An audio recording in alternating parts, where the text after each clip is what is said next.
Hello everyone, তো নিশ্চয়ই তোমরা সবাই ভালো আছো। তো আজকে আমরা দশম শ্রেণীর একটা গুরুত্বপূর্ণ ভিডিও নিয়ে আসছি, যেখানে আমরা আলোচনাটা করব যে প্রথম চ্যাপ্টারটা যেটা পড়াচ্ছিলাম তার দ্বিতীয় একটা ক্লাস।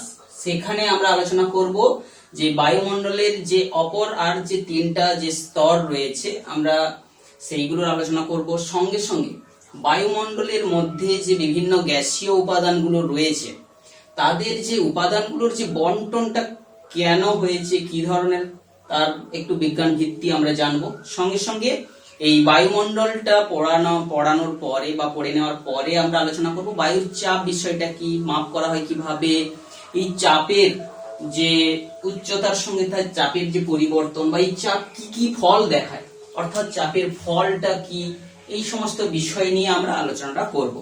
তো আসছি প্রথম যে পাঠের আলোচনায়, যেখানে আমরা তিনটা স্তর সম্পর্কে আমরা আলোচনা করব বলেছিলাম, অর্থাৎ উচ্চতার সঙ্গে সঙ্গে উষ্ণতার যে পরিবর্তনের উপর ভিত্তি করে যে স্তরগুলোকে কাল্পনিক ভাগে ভাগ করা হয়েছে সেইগুলোর মধ্যে প্রথম যে আজকের যে স্তরটি আমরা আলোচনা করব সেটা হচ্ছে থার্মোস্ফিয়ার বা আয়নোস্ফিয়ার।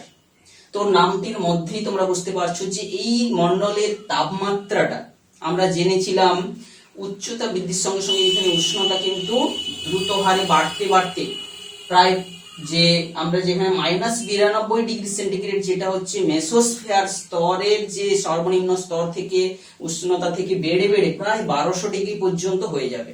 তো এই জায়গায় এই উষ্ণতা যে বৃদ্ধি, উষ্ণতা বৃদ্ধি যে ঘটছে সেটা কিন্তু প্রায় -92 থেকে শুরু করে প্রায় 1200°C। তো এই বৃদ্ধির পেছনে কারণটা কি, কেন অত্যাধিক হারে এখানে উষ্ণতাটা বাড়ছে? কারণ আমরা এখানটাই জানবো যে এই স্তরে যে বিভিন্ন উপাদানগুলো রয়েছে বেশিরভাগ আয়নিত অবস্থায় থাকছে এবং সূর্য থেকে আসা আগত যে এক্স রশ্মি, গামা রশ্মি, যেগুলো আমরা বলেছি যে শক্তিশালী যে তরঙ্গ গুলো যেগুলো এখানে শোষিত হয়ে গিয়ে কিন্তু এই মণ্ডলের উষ্ণতাটা দ্রুত হারে বৃদ্ধি হচ্ছে। এবং সেই উষ্ণতা যখন 1200°C পৌঁছায়, আমরা জানি কোনো বস্তুর উপর তাপ দিলে সে কঠিন থেকে তরল, তরল থেকে গ্যাসীয়, এবং গ্যাসকে যদি আরো বেশি তাপ দেওয়া হয় সে তখন কি হয়ে যায়, একটা আলাদা স্টেটে যায়, তাকে বলা হচ্ছে প্লাজমা স্টেট, অর্থাৎ যেখানে পদার্থগুলো আয়নিত অবস্থাতে পরিণত হয়ে থাকে, অর্থাৎ প্লাস আয়ন মাইনাস আয়ন সেই অবস্থায় থেকে এখানটায় অবস্থান করে। অর্থাৎ সেই বায়ুমণ্ডলের এই স্তরে যে আয়নগুলো অবস্থান করে সেই আয়নগুলো হচ্ছে বিভিন্ন উপাদানের আয়নীয় অবস্থা। সেখানে আমরা নাইট্রাস অক্সাইডও পেতে পারি, অক্সিজেন আয়নও পেতে পারি, অক্সিজেন মাইনাস আয়নও পেতে পারি। বিভিন্ন যে উপাদানগুলোর আয়নীয় অবস্থা এখানে বিশেষ করে বিরাজ করছে। তো সেই উপাদানগুলোর জন্য এখানে কিন্তু একটা বিশেষ যে স্তর, তার যে কার্যকলাপটা রয়েছে, কি কাজটা দেয়, এখানের বৈশিষ্ট্য পর গুরুত্বটা কি, এই স্তরে আমরা যেটা বললাম বিভিন্ন যে শক্তিশালী রশ্মিগুলো এখানে শোষিত হয়ে যায়। তাছাড়া দ্বিতীয় নম্বর কি, এই স্তরের যে প্রথম ভাগের অংশে যেখানে উষ্ণতা বাড়তে বাড়তে যে একটা -92 থেকে কমতে কমতে একটা বসবাসযোগ্য, অর্থাৎ মানুষের বসবাসের উপযোগী একটা এলাকা থাকে, যেখানটায় অর্থাৎ টেম্পারেচারটা আবার সেই আমাদের ভূপৃষ্ঠের তাপমাত্রার কাছাকাছি 15-16°C, সেই এলাকাতে কিন্তু বিভিন্ন যে স্পেস স্টেশন গুলোকে ওইখানে তাদেরকে রাখা হয়ে থাকছে, যেখানে স্পেস স্টেশন গুলো থেকে সেখানে বিভিন্ন রিসার্চের কাজ করা হয়ে থাকছে। তাছাড়া এই আয়নীয় স্তরে আমরা যদি ভূপৃষ্ঠ থেকে একটা উঁচু যে স্তরটা আমরা আয়নীয় স্তর বলে বলছি আয়নোস্ফিয়ার, তো এই আয়নোস্ফিয়ার এখানে বিভিন্ন আয়নগুলো রয়েছে পৃথিবী পৃষ্ঠ থেকে। এইখানে আয়ন এই স্তরটা কিন্তু সংকোচন প্রসারণশীল হয়ে থাকে, অর্থাৎ আয়নগুলো বাড়ে বেড়ে, কখনো ঘনত্ব বাড়ে কমে, এবং এই স্তরটির কিন্তু যে একটা যে থিকনেসটা কখনো বাড়ে কখনো কমে। এবং এখানে এই যে আয়ন থাকার জন্য বা প্লাজমা থাকার জন্য এইখান থেকে যে আরেকটা গুরুত্বপূর্ণ ঘটনা ঘটে থাকে রেডিও কমিউনিকেশন, অর্থাৎ এখান থেকে চুম্বক তরঙ্গ, তড়িৎচুম্বকীয় তরঙ্গগুলো প্রতিফলিত হয়ে কিন্তু পৃথিবী পৃষ্ঠে একটা জায়গা থেকে রিসিভার আর অ্যান্টেনার মাধ্যমে পাঠানো হয় বা রিসিভারের মাধ্যমে গ্রহণ করে এখানে যোগাযোগ ঘটানোর ক্ষেত্রে এই স্তরটি অত্যন্ত গুরুত্বপূর্ণ ভূমিকা পালন করে।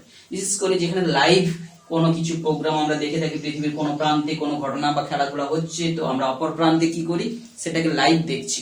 তো সেটার জন্য মূলত যে ঘটনাটা, যে বায়ুস্তরটি এর পেছনে দায়ী, সেটা হচ্ছে আয়নোস্ফিয়ার। তো এখানের স্তরে কিভাবে রিফ্লেকশন ঘটে হচ্ছে, কিভাবে কাজটা হয়, আমরা যখন উচ্চ ক্লাসে বিজ্ঞান নিয়ে পড়বো, দ্বাদশ শ্রেণীতে যখন আমরা পৌঁছাবো, সেখানেও কিন্তু এর সম্পর্কে আমরা পড়বো। এবং প্রত্যেকটা বিষয় যখন তোমরা সূক্ষ্ম গভীরভাবে পর্যালোচনা করে জানতে চাইবে, তোমাকে সেই বিষয়গুলোই কিন্তু সেখানে উঁচু ক্লাসে তোমাদের সেগুলো পড়তে হয়।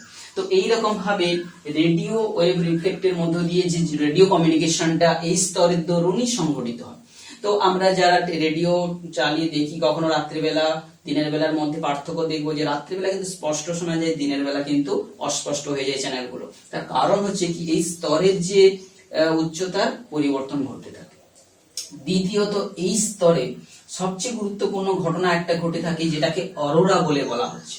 তো এই অরোরা সৃষ্টি কিন্তু অনেকটা বিভিন্ন প্রক্রিয়ার সমন্বয়ে সৃষ্টি হয়। বায়ুমণ্ডলের আমি ধরছি এইটাই হচ্ছে যে আয়নোস্ফিয়ার, এই যে ডট ডট এলাকা থেকে শুরু করে এটাই হচ্ছে আয়নোস্ফিয়ার। তো এই স্ফিয়ারটা পৃথিবীর ভেতরে যে একটা ভূচুম্বক রয়েছে বলে আমরা ধরি, অর্থাৎ চুম্বক সৃষ্টির কারণ উপস্থিত রয়েছে পৃথিবীর অভ্যন্তরে, তার দরুন আমরা ধরতে পারি পৃথিবীর ভেতরে যেন একটা ভূচুম্বককে শায়িত অবস্থায় আছে, যার চিত্র আমরা এনএস বলে দেখিয়েছি। তাহলে এই এন মেরু থেকে শুরু করে এস মেরু পর্যন্ত যে চৌম্বক বলরেখাগুলো কিন্তু বিস্তৃত হয়, এবং বলরেখার গাঢ়ত্ব কিন্তু যে একক ক্ষেত্রফলের মধ্য দিয়ে অতিক্রান্ত বলরেখার সংখ্যা, বা যাকে চৌম্বক প্রাবল্য বলে থাকি, সেটা কিন্তু মেরুর দিকে যত নেমে আসতে থাকবে তত আরো কি হবে, বেশি হবে। এবং এই যে শক্তিশালী হচ্ছে এলাকাটা, এই দুই এলাকাটা আয়নোস্ফিয়ারের এই দুই মেরুর কাছাকাছি অঞ্চলে একটু বেশি পড়ে থাকে, অর্থাৎ ভূপৃষ্ঠ থেকে প্রায় ৩০ কিলোমিটারের কাছাকাছি অঞ্চলে এই যে ঘটনাটা আমরা পর্যবেক্ষণ করে থাকি। এই কি রকম না, পৃথিবীর বায়ুমণ্ডলে কিন্তু শুধু বায়ুর কণা নেই, বিভিন্ন যে আধানগ্রস্ত কণাও সৃষ্টি হচ্ছে।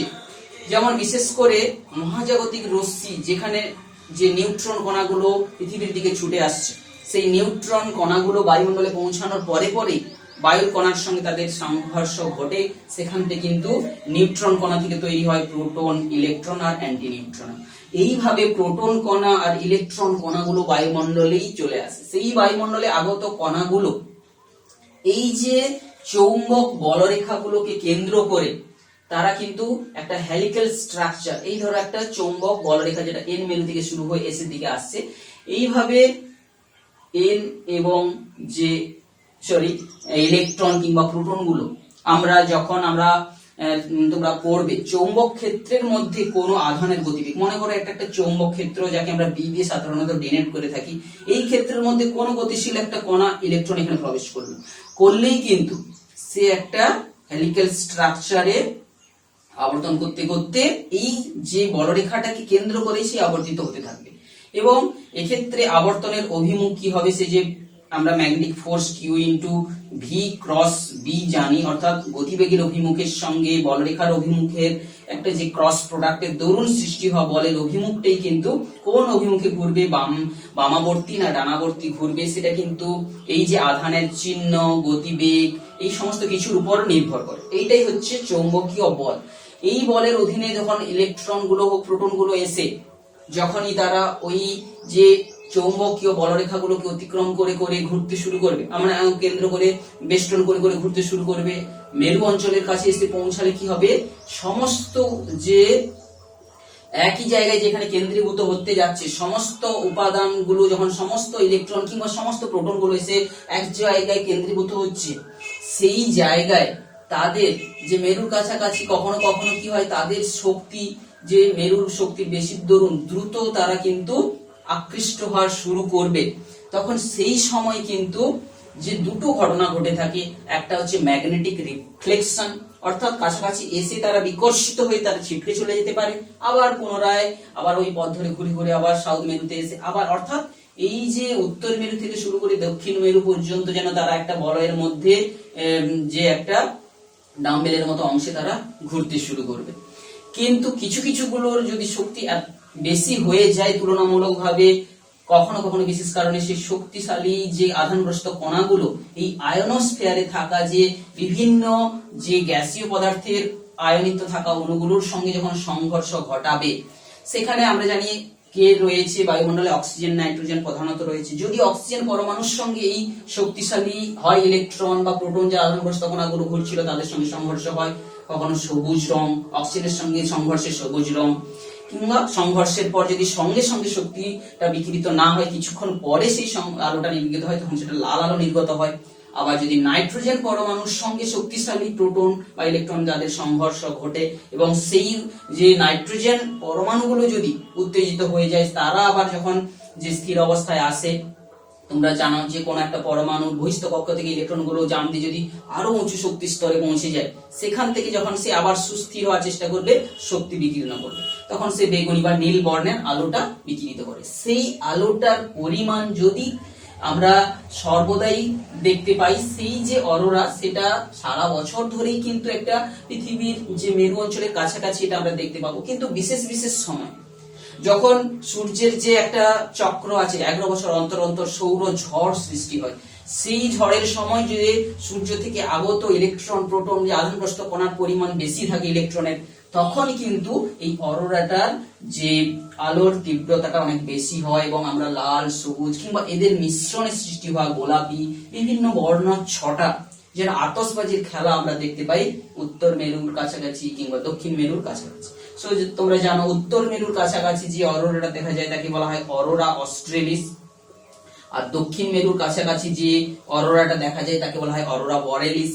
তো এটা হচ্ছে মূল বৈজ্ঞানিক ভিত্তি, যে আধানগ্রস্ত কণাগুলো কিভাবে যে যে বলরেখাগুলোকে অনুসরণ করে করে মেরুর দিকে পৌঁছাবে এবং সেখানেই তারা বিভিন্ন যে বায়ুর মধ্যে থাকা গ্যাসীয় উপাদানগুলোর সঙ্গে সংঘর্ষের দরুন উত্তেজিত হবে এবং তারা শক্তি বিকীর্ণ করলে এই প্রকারের আলোগুলো আমরা দেখি। তো এটাই হচ্ছে থার্মোস্ফিয়ার যে নামক স্তর এবং তার অবস্থান, বৈশিষ্ট্য, তার যে বিভিন্ন গুরুত্বপূর্ণ প্রভাবগুলো বা যে ফলাফলগুলো আমরা দেখে থাকি, এগুলো সেটা। তো এটা একটা যে আমরা একটা সংক্ষিপ্ত ইতিহাসের মতো জানছি, কিন্তু প্রত্যেকটা বিজ্ঞানগত বিষয় এবং তারা তাদের বৈজ্ঞানিক সমীকরণ, রাসায়নিক সমীকরণ, বিভিন্ন ইকুয়েশন আমরা কিন্তু উঁচু ক্লাসে এগুলো বের করতে পারি এবং বের করব। এরপরে চলে আসছি আমরা এক্সোস্ফিয়ার নামক একটা স্তর যেটা রয়েছে বায়ুমণ্ডলের, সেই স্তর যেটাকে আমরা বহিঃস্তর বলে বলছি, অর্থাৎ বহিমণ্ডল বলে বলছি, বায়ুমণ্ডলের সবচেয়ে বাইরের অংশ, অর্থাৎ যেখানে বায়ুর উপাদানগুলো বেশি রয়েছে সেটাই হচ্ছে বায়ুমণ্ডলের সবচেয়ে বাইরের অংশ, যাকে এক্সোস্ফিয়ার। এই এক্সোস্ফিয়ার স্তরটিতে আমরা তারপরে স্তরটিকে আমরা ম্যাগনেটোস্ফিয়ার বলবো। তো সেই চলে আসি এক্সোস্ফিয়ার স্তরটির অবস্থান। আমরা বায়ুমণ্ডল যেটা ভাগ করেছিলাম সেটা 500 থেকে প্রায় 750 কিলোমিটার উচ্চতা পর্যন্ত যে ভূপৃষ্ঠের উপরে যেটা রয়েছে সেটাকেই আমরা বলছি এক্সোস্ফিয়ার বা বায়ুমণ্ডল। এখানের উপাদানগুলো আমরা জানি, সেই যে এখানে থার্মোস্ফিয়ারে যে উপাদানগুলো ছিল এখানে সেইগুলোর পরিমাণও থাকছে, সঙ্গে সঙ্গে হাইড্রোজেন, হিলিয়াম প্রভৃতি হালকা গ্যাসীয় উপাদানগুলোর পরিমাণ ধীরে ধীরে বাড়তে থাকছে। আর যেগুলো আধানগ্রস্ত যে বিভিন্ন উপাদানগুলো ছিল সেইগুলো সঙ্গে সঙ্গেও আছে। এবার এই স্তরের যে গুরুত্বপূর্ণ বিষয়টা কি, যে এইখানে বায়ু যেহেতু খুব পরিমাণ কমে যাচ্ছে, তো এখানে আছে বায়ু হচ্ছে ঘর্ষণবিহীন। তো এই ঘর্ষণবিহীন স্থানে ভালোভাবে কোন যে উপগ্রহগুলো সাধারণত ঘোরার পক্ষে, স্পেস স্টেশনগুলোর তৈরির ক্ষেত্রে বা স্টেশনে রাখার ক্ষেত্রে এটা কার্যকরী ভূমিকা এই স্তরেই হয়ে থাকছে এবং এই স্তরে থেকে বিভিন্ন গবেষণামূলক কার্যগুলো করা হয়ে থাকে। তো এই স্তরের গুরুত্বপূর্ণ, এটাকে আমরা বলতে পারি যে বহির্বিশ্বের সঙ্গে যোগাযোগের একটা প্রধান যেটা সংযোগ স্থল, অর্থাৎ বহির্বিশ্ব বা আউটার ইউনিভার্স, যাকে আমরা আমাদের যে পৃথিবীর বাইরের জগতের সঙ্গে যে বিশ্বের সঙ্গে যোগাযোগের জন্য এটা একটা প্রবেশদ্বার। তো এইভাবে আমরা এই এক্সোস্ফিয়ার স্তরটিকে আমরা আলোচনাটা করলাম। তোমরা এর আগের ভিডিওতে যে ছবিটা আঁকা ছিল সেই স্তরের এই কাজটাকে তোমরা ভালো করে জানছো, এটাই জানবে।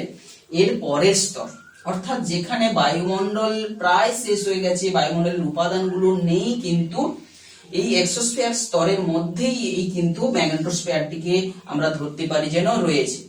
যদি এটা একটা বায়ুমণ্ডলের কোনো স্তর নয়, বায়ুর উপাদান খুব নগণ্য বলে চলে, প্রায় বায়ুহীন বলে চলে, কিন্তু প্রায় বায়ুহীন বলা তো আর সম্ভব নয়, বায়ুর অস্তিত্ব আমরা সেই জন্য এটাকে ধরতে পারি যে এটা প্রায় 10,000 কিলোমিটার পর্যন্ত বিস্তার রয়েছে। তো এখন চলে আসছি, এই যে এখানটায় তোমরা ছবিটা দেখছো, এখানে পৃথিবীর একটা ছবি এঁকেছি, এবং পৃথিবীর এই যে স্তরের শেষ সীমাটাকেই আমরা বলছি এক্সোস্ফিয়ারের শেষ সীমা, এবং তার উপরে স্তর যে রয়েছে এটাই হচ্ছে ধরো মনে করো 750 কিলোমিটার, এখান থেকে শুরু করে এটা 10,000 কিলোমিটার। এই স্তরের মধ্যে আমরা দুটো রেডিয়েশন বেল্ট অর্থাৎ যে বিকিরণ বলয় আমরা দেখে থাকি, ভ্যান অ্যালেন বিকিরণ বলয়, বিজ্ঞানী ভ্যান অ্যালেন এই দুটো বিকিরণ বলয়ের আবিষ্কার করেছিলেন, তো তাই তার নাম অনুসারে কিন্তু এই বিকিরণ বলয়গুলো আমরা ম্যাগনেটিক স্ফিয়ারের মধ্যে আমরা দেখে থাকি, এবং চৌম্বক মণ্ডল বলেও বলে থাকি এটাকে। এবং এখানে আমরা সাধারণত কোনো বায়ুর উপাদান পাবো না, এখানে সাধারণত আমরা পাবো প্রোটন, ইলেকট্রন, আধানগ্রস্ত কণাগুলো এখানে যেন ট্র্যাপ হয়ে গেছে, অর্থাৎ বিভিন্ন মহাজাগতিক যে যে কণাগুলো পৃথিবীর দিকে আসছে সেইগুলোর মধ্যে আধানগ্রস্ত কণাগুলো যেন এই চৌম্বক যে মণ্ডলের মধ্যে তারা যে জালকের মধ্যে তারা যেন ধরা পড়ে যাচ্ছে। এখানে আমরা জানি কি সেই ভূচৌম্বক যে বলরেখা বহুদূর পর্যন্ত বিস্তৃত, তো সেই বলরেখা গুলো যারা আছে তাকে বেষ্টন করে কি করে সর্পিলাকার অর্থাৎ হেলিক্যাল পাথে যে ইলেকট্রন গুলো বা আধানগ্রস্ত প্রোটন গুলো মুভ করে তার একটা যে কোন দিকে ঘুরবে সেটা আমরা টোটাল ম্যাথমেটিক্স যখন করব জানবো, এইরকম ভাবে একটা চক্রাকারে আবর্তন করছে।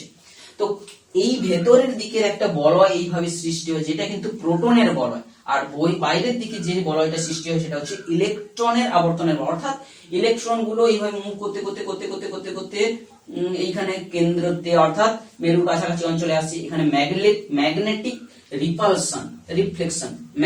রিফ্লেকশন অর্থাৎ ম্যাগনেটিক শক্তি যেন এখানে বিকশিত করে এগুলোকে আবার যারা আসছিল এইদিকে নর্থ মেরুর দিকে তাদেরকে আবার ফেরত পাঠিয়ে দিচ্ছে, এইভাবে যেন তারা একটা ট্র্যাপের মধ্যে আবদ্ধ থেকে যাচ্ছে আধানগ্রস্ত কণাগুলো।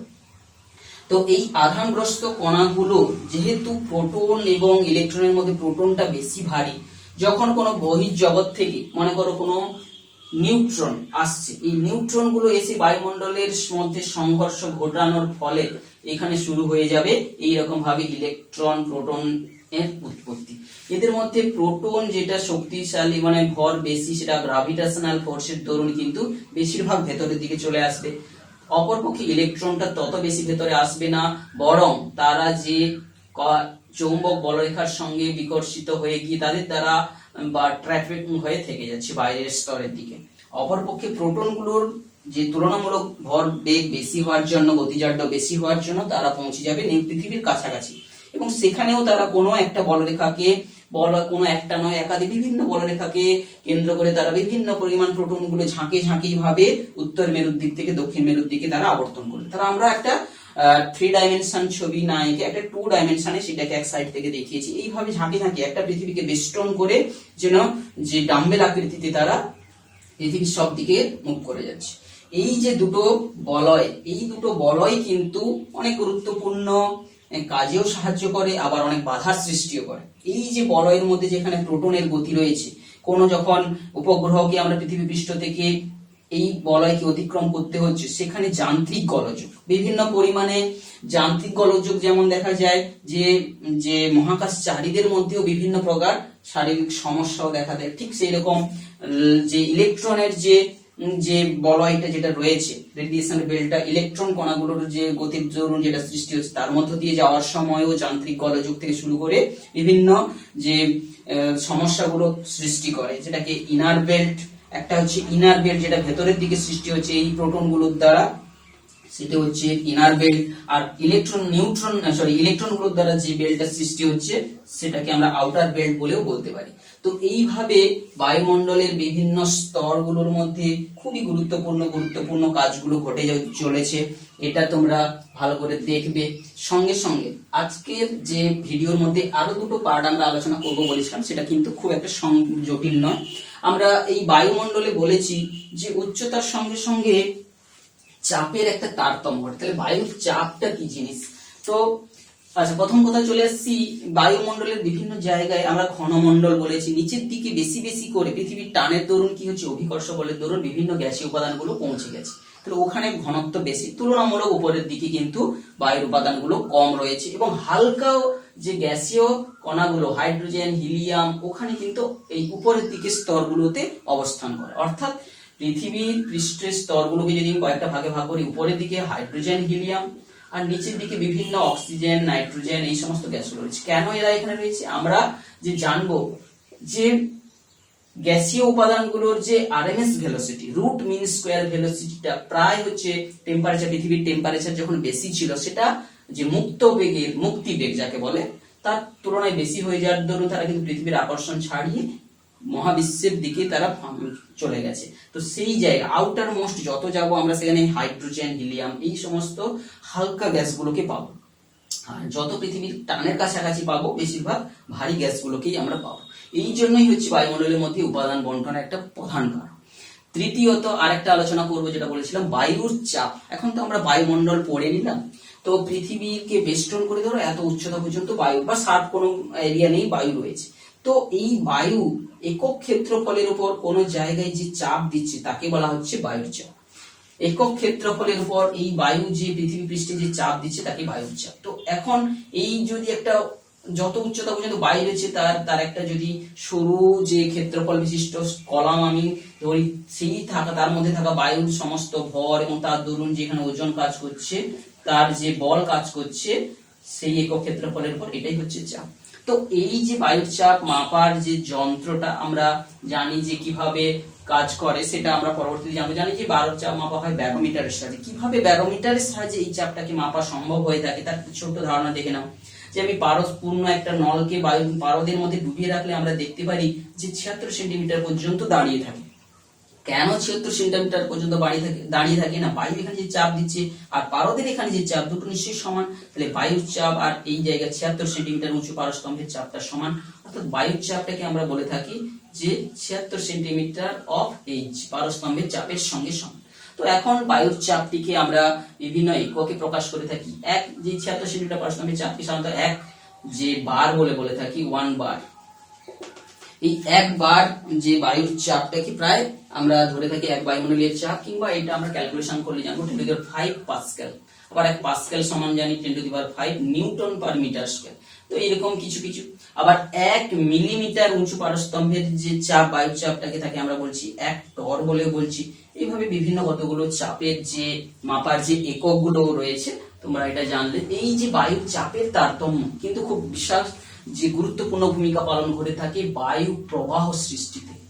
যে বায়ু মণ্ডলের মধ্যে একটা বিশেষ হচ্ছে বায়ু প্রবাহ। বায়ু প্রবাহ সেই উপরের দিকে যদি হয়ে থাকে তাকে আমরা বায়ু স্রোত বলে থাকি, অর্থাৎ ভূপৃষ্ঠের থেকে উল্লম্ব ভাবে উপরের দিকে হচ্ছে যেগুলো পরিচলন স্রোত বলছি। আর যেটা ভূমির সঙ্গে সমান্তরালে হচ্ছে সেটাকে আমরা বায়ু প্রবাহ বলছি, সেটাকে আমরা কখনো ঝড় বলছি। তাহলে এই বায়ু প্রবাহ আর বায়ু স্রোত সৃষ্টির পেছনে মূল কারণ হচ্ছে এই যে উপাদানের তারতম্য, উষ্ণতার সঙ্গে যে ঘনত্বের তারতম্য, এই সমস্ত গুলো কিন্তু রিলেটেড।